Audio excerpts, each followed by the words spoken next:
back. This is Boomer Life on CIL 650. If I only listen to the band, listen to the band. You're listening to Boomer Life on CIL 650. George Gordon here. Today, we're talking about the dramatic effects of hearing loss and the solutions that you can find with NexGen. In studio today, NexGen's Dr. Ted Venema. We were talking a little bit earlier about what causes deafness for the most part, and presbycusis, I can now say that word quite well. And any of the information, if you just missed our first segment, you can go to NexGenHearing.com. Lots of information on this, and they can answer your questions. They're really great people. Let's talk now, Dr. Ted, about hearing aids themselves and the advances in hearing technology. Pretty amazing, and they're getting better every day. Yeah, hearing aids today are all digital, like everything else. CDs and all of the stuff is now digitally produced. So what makes, I kind of like the word analog. Analog is the word that's not digital. That's right. And that just means that that everything is the same. Like your electrical current is the same, has the same patterns as the sound wave, and the speaker is making the same movements as the electrical current is doing. Digital changes everything into numbers. And when you've got all numbers, well, you can get anything you want at Alice's restaurant. Because now it's all formulas, and you can shift and move these things.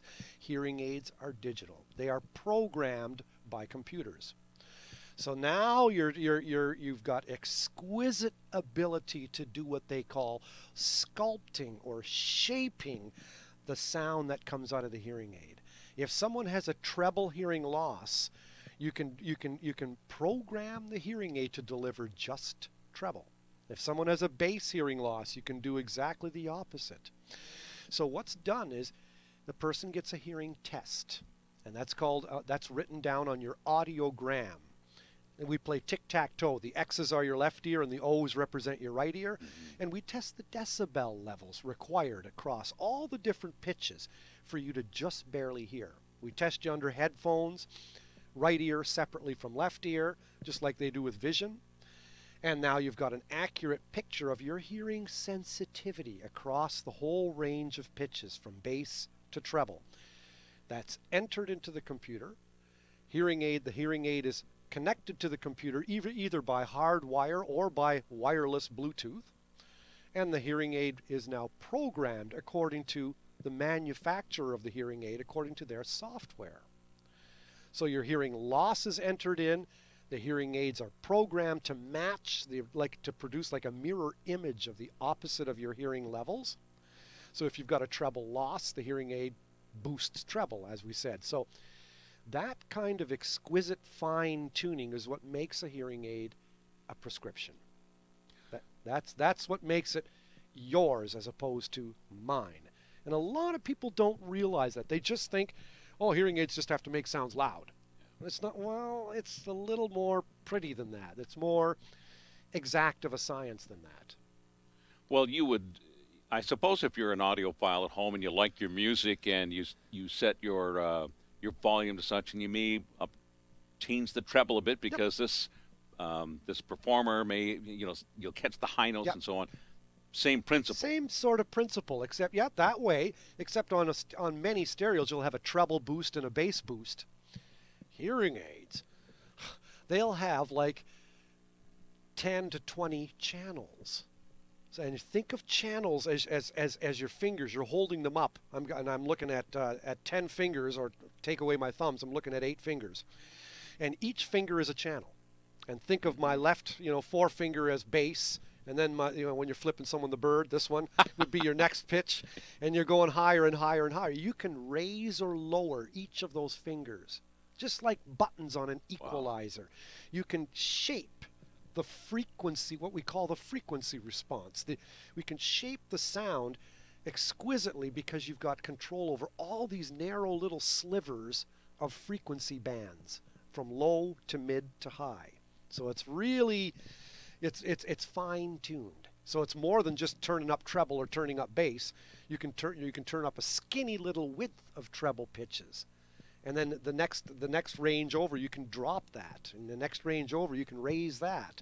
So if your hearing loss looked like a zigzag, will make your hearing aid will put out a frequency response that looks like a zag-zig.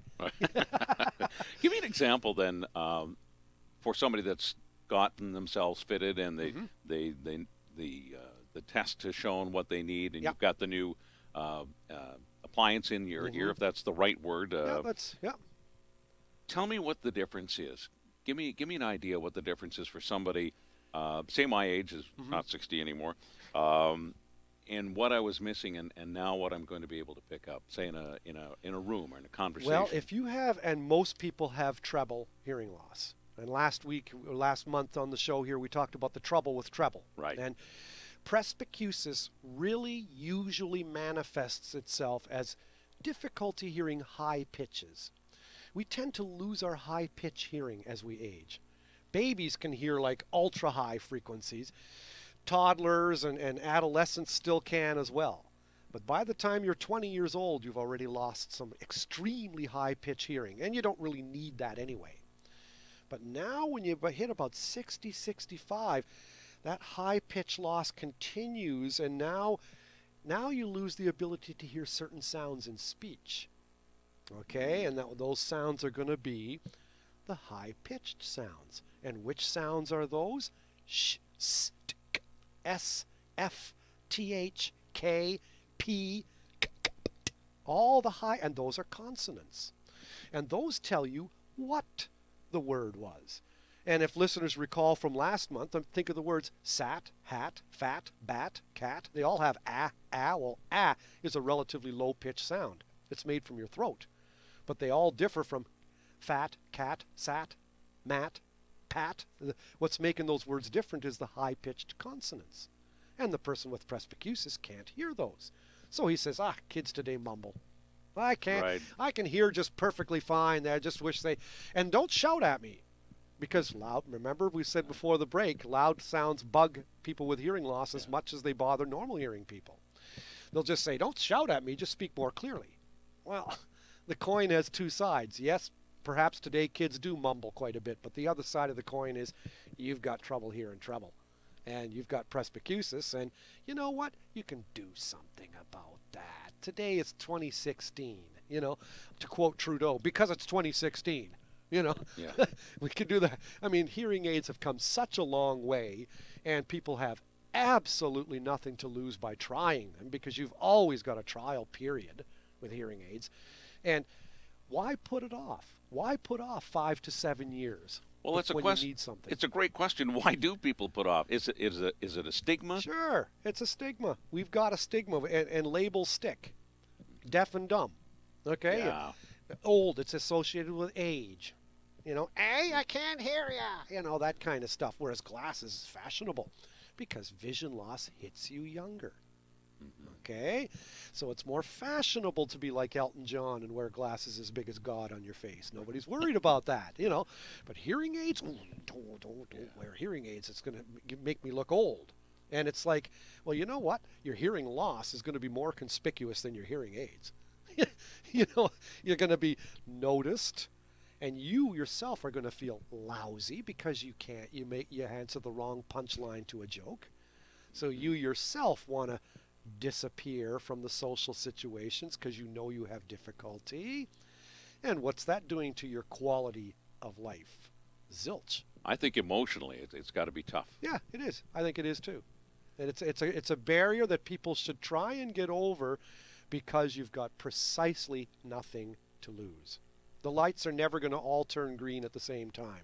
Okay? Just go for it. You'll be amazed at the difference. Well, and a little bit later we're going to get into the actual workings when you go into to have a test and how simple it is and the difference in the appliance or the hearing aid that will go in. Let's talk a bit more about the losses from loss of hearing, and we talked about the emotional detachment that you can feel. There's also the possibility in that they're looking at a link with dementia from prolonged hearing loss. There's an association between the two. And I mean, well, think about it. And it's so commonsensical. But please, listeners, don't start thinking if you got hearing loss, you're going to get dementia. That's not what we're saying. But think about someone who's on the borderline of having dementia. Someone in an old age home or something like that. He or she can't hear. What do you this social isolation isn't going to do anybody any good. It's only going to aggravate the onset of cognitive decline and dementia. So for heaven's sakes, let's love our elderly and keep them in the game of life, the game of interaction, the game of communication. That's sure to make your brain cells dance. I mean, when you exercise, you keep alive. It's good for you. I think we're going to take a break right here. We're going to come back and talk about a little bit more about the impact of bringing hearing back to people. Perhaps get some of your personal stories of success for people that have gone through this and what it means to families. And I think specifically what you were just talking about is that somebody from a senior generation who communicates with the grandchildren, what a treasure it is to be able to do that, and what's lost if you can't do that. Exactly. We'll be back with more from NexGenHearing on BoomerLife. And if you'd like more information, you can go to NexGenHearing.com. Also, this show will be available on podcast. If you go to CIAL650.com and you hit the talk button, I believe it is, yes, then you can listen to the show in its entirety and until we update it with a very new one. This is George Gordon, and this is Boomer Life. Celebrating the baby boomer lifestyle. This is Boomer Life on CIAL 650.